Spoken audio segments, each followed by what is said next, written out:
뉴스 큐레이션 시간입니다. 오늘의 주요 뉴스 살펴보죠. 맹영균 기자 나와 있습니다. 안녕하세요. 네, 안녕하세요. 예, 오늘 뭐 이 뉴스를 처음에 안 다룰 수가 없을 것 같은데 포항 앞바다의 석유와 가스, 이게 지금 윤석열 대통령이 직접 나와서 발표를 했습니다. 그렇습니다. 이 국정 브리핑이라는 형태로 윤 대통령이 직접 기자들 앞에 오늘 오전에 섰고요.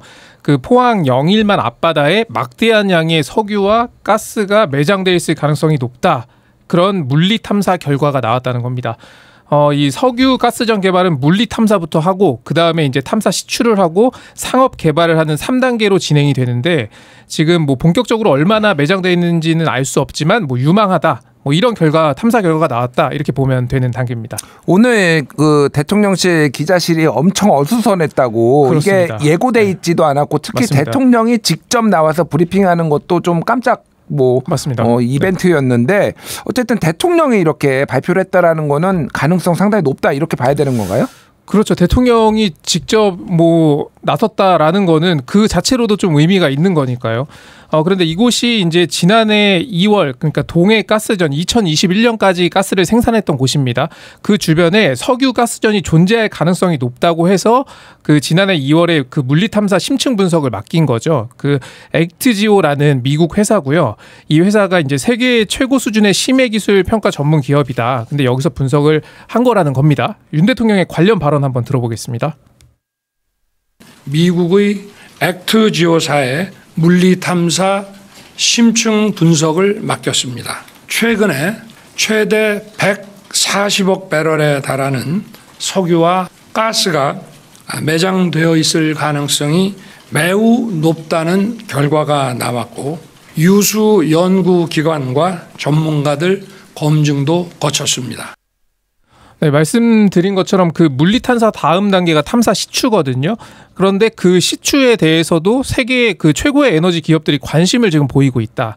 이 부분도 좀 긍정적인 가능성을 더해주는 시그널이다. 이러한 설명도 좀 들을 수가 있었습니다.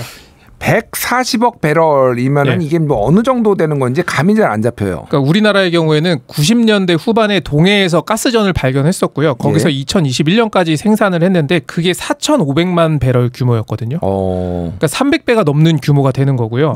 그래서 현재로서는 추정입니다만 4분의 1은 석유, 그리고 4분의 3이 천연가스 라고 합니다. 그래서 그렇게 보면은 우리나라에서 전체 쓸 수 있는 양으로 보면은 가스는 29년을 쓸 수 있는 양이라고 하고요.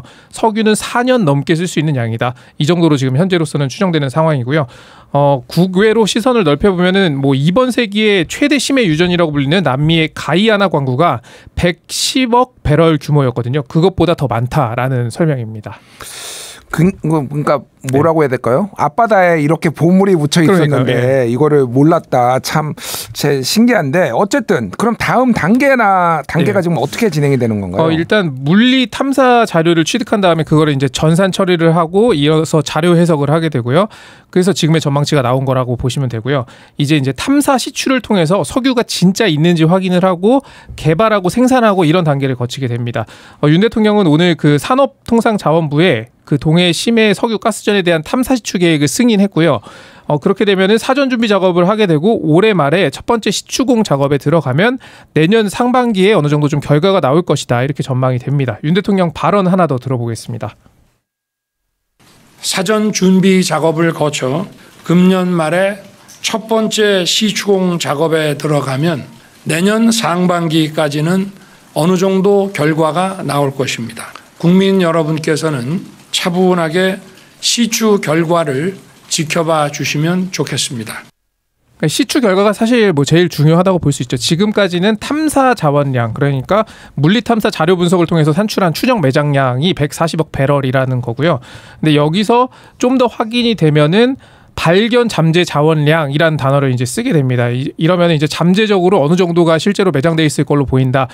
그렇게 되는 거고, 그 다음이 이제 매장량인데 이걸 이제 발견 잠재 자원량 가운데에서 개발과 투자 계획이 승인된 자원량, 실제로 이제 현금화가 될 수 있는 거는 매장량을 봐야 되는 거죠. 그렇군요.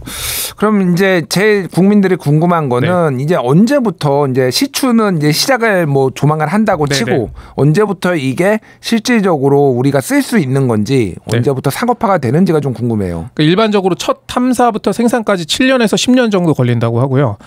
그렇게 되면은 2035년 정도에 좀 상업적인 개발이 시작될 수 있지 않을까 이렇게 정부는 보고 있습니다. 비용은 시추공 1개를 뚫는데 1,000억 원 정도가 들어가는데 최소한 5개는 뚫어야 하니 5,000억 원 정도가 필요하다 이렇게 보시면 되겠습니다. 그렇군요. 그러면 어쨌든 이게 만약에 현실화가 되면은 다음 정부나 아니면 다다음 정부까지 넘어갈 수도 있는 맞습니다. 거네요. 그러니까요. 예. 자, 그런데 우리나라는 과거에 이제 실패했던 경험들이 좀 많이 있어요. 그래서 너무 성급하게 발표한 것 아니냐 이런 우려가 나오고 있는데 이 지역이 과거에 박정희 정부 때도 한번 여기에 석유가 있다라고 발표를 했다가 그 이후에 파보니까 안 나와가지고 그래서 이거를 좀 국민들이 실망했던 사례도 있었던 맞습니다. 것 같아요. 이게 이제 1975년에 그 박정희 전 대통령의 포항 유전 파동을 추적했던 그 조갑재 기자가 오늘 그 자신의 경험을 그 자신이 운영하는 조갑재닷컴 홈페이지에 올렸어요. 뭐라고 했냐면 박정희는 정유를 원유로 오인 포항에서 양질의 석유가 나왔다고 발표했었다면서 오늘 윤 대통령이 포항 앞바다에 대유전이 존재할 가능성이 있다는 발표를 하는 거 보고 1976년의 일이 떠올랐다. 가짜로 판명된 포항 석유 발견 대소동이다. 라고 이렇게 했습니다. 그러면서 이 유전 같은 발견은 물리 탐사가 아니라 시추로 확인되는 건데 지금 물리 탐사에만 의존해서 좀 꿈 같은 발표를 하는 윤 대통령은 박정희의 실패 사례를 좀 알아볼 필요가 있다라고 하면서 당시 이제 자신이 쓴 박정희 전기에 실린 그 포항 석유 대소동 전말기를 좀 공유하기도 했습니다. 그렇군요.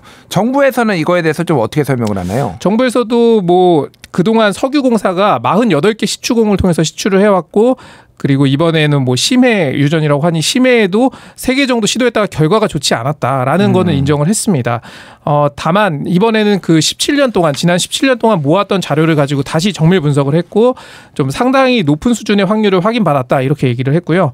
이와 함께 좀 상당한 경험과 노하우를 가진 기업들이 투자하겠다는 의향을 벌써부터 좀 밝히고 있다라는 점도 소개를 했습니다. 그러면서 이 140억 배럴을 현재의 가치로 따지면 삼성전자 시총의 5배 정도가 된다라는 얘기도 덧붙였습니다. 뭐 되면은 정말 좋을 텐데 글쎄 삼성전자 시총의 5배 이게 현실화 될지는 좀 궁금하고 성공률 뭐 이거는 좀 어떤 식으로 설명을 하나요? 산업 고위관계자가 설명을 했는데요. 시추 성공률은 20% 정도다. 근데 이게 굉장히 좀 높은 수치라고 생각한다라고 얘기를 했습니다. 보통 10% 정도를 본대요. 근데 20% 정도가 나왔으면 좀 높은 수치라는 거고 그리고 최소한 5개를 뚫으면 1개는 나온다는 확률이다. 뭐 이런 식의 설명도 좀 했습니다. 근데 이것이 좀 이제 국제적 분쟁이 있을까 없을까 이 부분도 좀 따져봐야 될 것 같은데 이곳 위치가 평양 영일만에서 38에서 100km 떨어진 곳이거든요.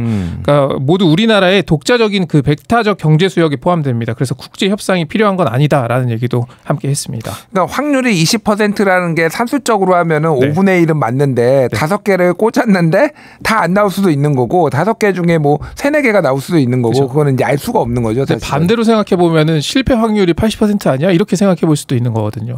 그렇군요. 꼭 좀 좋은 결과가 있으면 좋을 것 같은데 어쨌든 대통령이 직접 국정 브리핑이라는 이름으로 대국민 소통에 나선 것 이것도 좀 배경이 궁금해요. 그러니까 요거는 이제 기자회견과 별개로 어떤 정책적인 내용이 있을 때 대통령이 직접 좀 발표를 한다라는 건데 오늘 굉장히 갑작스럽게 공지가 돼서 생방송을 좀 준비해야 하는 언론사에서는 굉장히 좀 당혹스러워하기도 했습니다. 그런데 지난달 24일에 그 이른바 김치찌개 만찬 자리에서 윤석열 대통령이 뭐 한 달에 한 번이나 뭐 한 달에 2번 정도 이런 특정 이슈에 대해서 국정 브리핑을 할지 좀 고민 중이다라는 얘기를 했었거든요. 그래서 뭐 새로운 소통 방식이 하나 추가됐다 이렇게 좀 보면 될 것 같고 대통령이 직접 이렇게 브리핑을 하면서 국민들에게 자세히 정책적인 내용을 설명하기 때문에 또 호소력도 있을 거다. 이게 대통령실 관계자의 설명입니다. 이에 대해서 이제 더불어민주당은 국면 전환용 발표는 아닌지 의심스럽다. 이런 의심 어린 시선에서 좀 자유로우려면은 납득할 성과를 도출해야 한다라고 얘기를 했고요.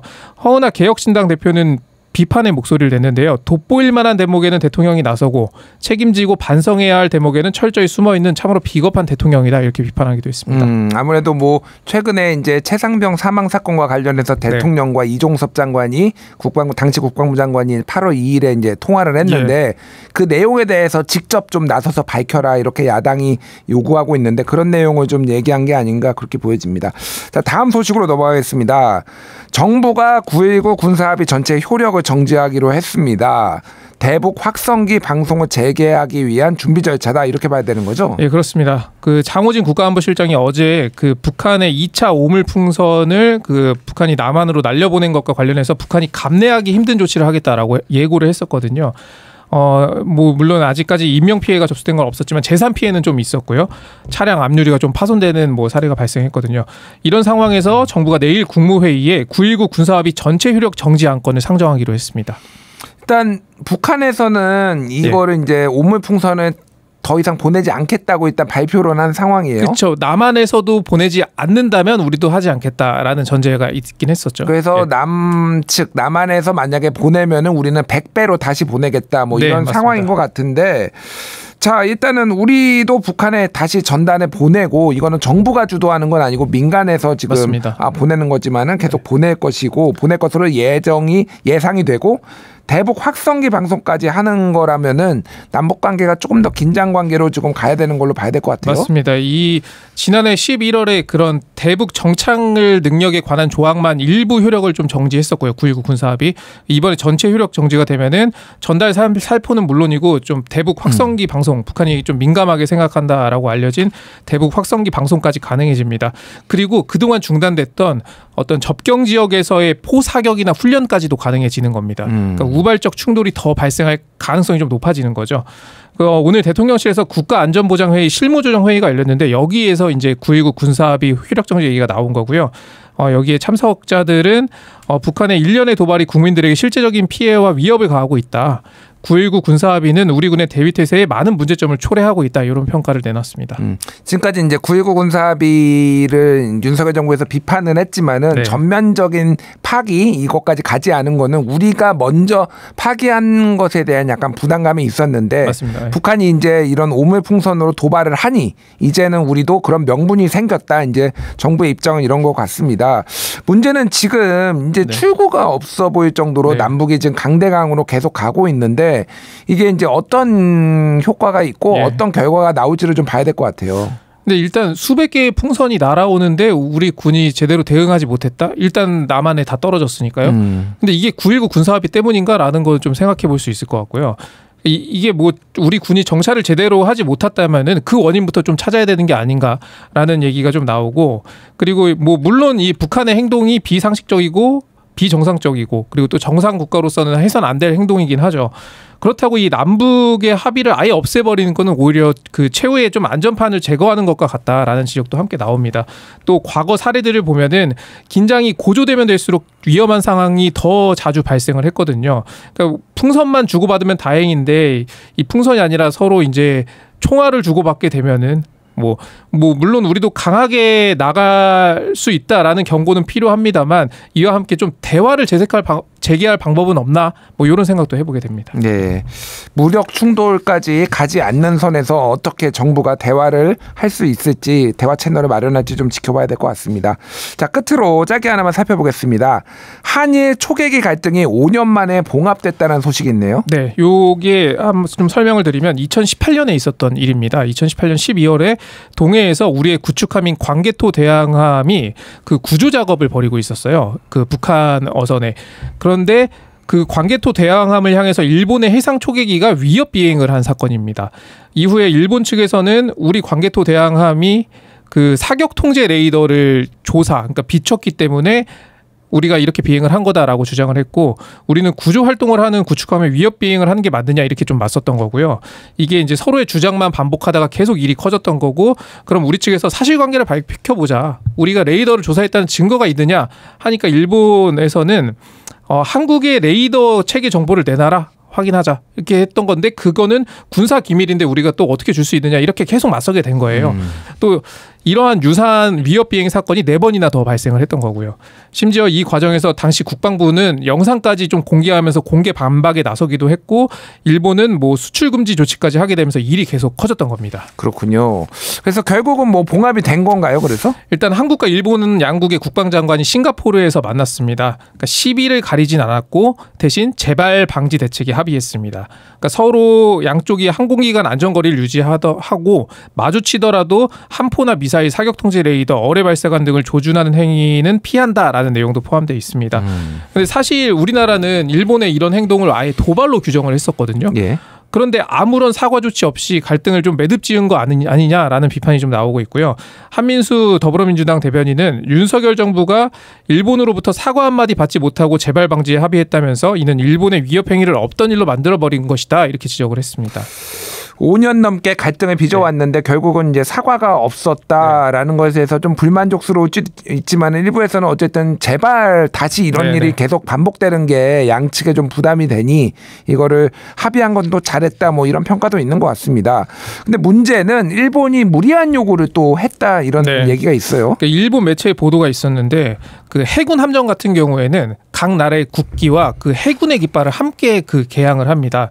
근데 문제는 일본 해군의 깃발이 우길기처럼 생겼거든요. 예. 그래서 우리나라에서 해군 국제 관함식이 열렸을 때 문재인 정부 때는 그 깃발을 사용하지 말라라고 했고 일본은 아예 불참을 해버렸었어요. 그런데 뭐 일본 요미우리 신문에 따르면 이번 초계기 갈등을 매듭짓기 위해서 만난 자리에서 일본 측이 한국의 그 자위함기 개양에 문제가 없다는 입장을 좀 확인해 달라라고 했다는 겁니다. 예. 다만 우리는 여기에 강하게 반발해서 이 내용에는 합의 내용에는 포함되지 않았다고 합니다.